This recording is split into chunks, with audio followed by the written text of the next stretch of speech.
Finance minister திருமதி நிர்மலா சீதாராமன் அவர்கள் budget தாக்குதல் பண்ணியிருக்காங்க. இது இளைஞர்களின் சக்தியை மையமா கொண்டு உருவாக்கப்பட்ட திட்டம் அப்படின்னு தான் நம்ம சொல்ல முடியும்.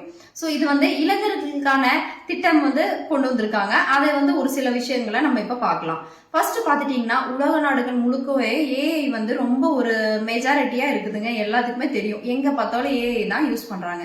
ஸோ அந்த மாதிரி இருக்கக்கூடிய ஏஐ நம்ம மாணவர்கள் ஈஸியா கத்துக்கொள்ளும் விதமாக என்ன பண்ணிடுறாங்கன்னா ஒரு சில ஸ்கூல்ஸ் அதுக்கப்புறம் காலேஜ்ல எல்லாம் கொண்டு வரலாம் அப்படின்ட்டு AVGL கண்டென்ட் கிரியேட்டர் லேப் அப்படின்றத ஒண்ணு அனௌன்ஸ் பண்ணிக்கிறாங்க.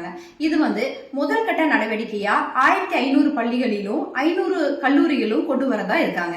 நெக்ஸ்ட் பாத்துட்டீங்கன்னா சிறு குறு தொழில் தொடங்குவதற்காக 10,000 ரூபாய் கோடி நிதி ஒதுக்கீடு செஞ்சிருக்காங்க. இது மூலியமா நிறைய சிறு குறு தொழில்களா இம்ப்ளிமெண்ட் ஆகிறதுக்கும் இன்க்ரீஸ் ஆகிறதுக்கும் ரொம்ப யூஸ்ஃபுல்லா இருக்குது.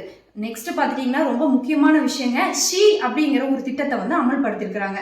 இது பாத்துட்டீங்கன்னா முழுக்க முழுக்க பெண்களுக்கான ஒரு திட்டங்க. இது மூலயமா நிறைய பெண் தொழில் முனைவோர்கள் உருவாக்குறதுக்கு இது உதவுகிறது.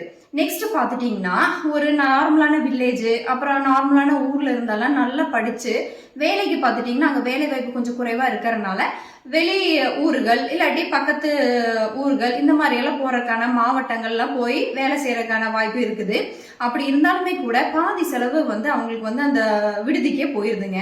ஒரு நார்மலான சேலரி வாங்கினாங்கன்னா அது பாதி அதுக்கே ஸ்பெண்ட் பண்ணிடுறாங்க. இதையெல்லாம் மனசுல வச்சுட்டு நம்ம அரசு என்ன பண்ணியிருக்கிறாங்கன்னு பார்த்துட்டீங்கன்னா ஒவ்வொரு மாவட்டத்திலையும் ஒரு விடுதி கட்டுறதா பிளான் பண்ணியிருக்கிறாங்க.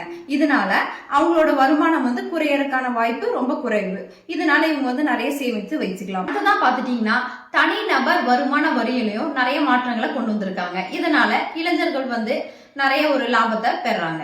நெக்ஸ்டா பாத்துட்டீங்கன்னா விவசாயம் நம்மளுக்கு எவ்வளவு ஒரு இம்பார்ட்டன்டான விஷயம்னு சொல்லி தெரியுங்க.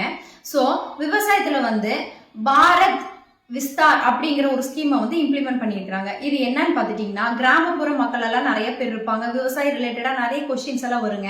இப்போ நம்ம இந்த சைடு ஏரியால எல்லாம் பாத்துட்டாங்க கூட அதை பத்தி நம்மளே எல்லா டீடைல்ஸ் கேதர் பண்ணிடுவோம். ஆனா அந்த கிராமப்புற மக்களுக்கு யூஸ்ஃபுல்லா இருக்கிறதுக்காக இந்த பாரத் விஸ்தார் அப்படிங்கிற ஒரு செயலியை இம்ப்ளிமெண்ட் பண்ணிருக்காங்க.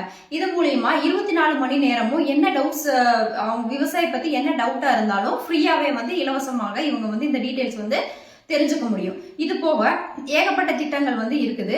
ஆனா இது எல்லாமே நம்ம ஒரே நாள்ல சொல்ல முடியாது. இதுவே நீளமான பட்ஜெட் அப்படின்னு சொல்லி ஒரு பெயரை வாங்கியிருக்குது.